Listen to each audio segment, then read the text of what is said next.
Shaha abahungu mutera inda abakobwa mukabihakana mukababwira amagambo akomeye batwita abana banyu.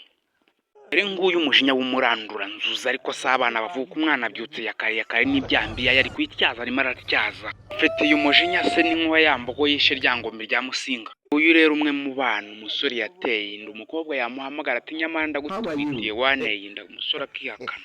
Umusore yarangiza akabuza nyina amahoro ngo ubwo baguteye inda none ushaka kuyiyegekaho. Tegura ibyo uzasobanurira uwo mwana none se nyina yinyweye mu mazi. Urahura tukanyina umwana ari mu nda arimo arumvisha amatwi yombi. Ariko ubwo uwo mwana nyina atamuganirije wazamukizwa n'iki wa mugabo we.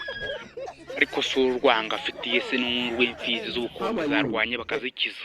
None do ariko si wavuye kwibere ari kwityaza arimo aratyaza ijyambiya ye. Ahangaha arashaka kuzahurana se umusore wihakanye nyina kimutwite maze arukambikana ku mugabo n'umwana wundi koko. Wiwe wihakanye umwana umwabye pe ukabonera amanutse.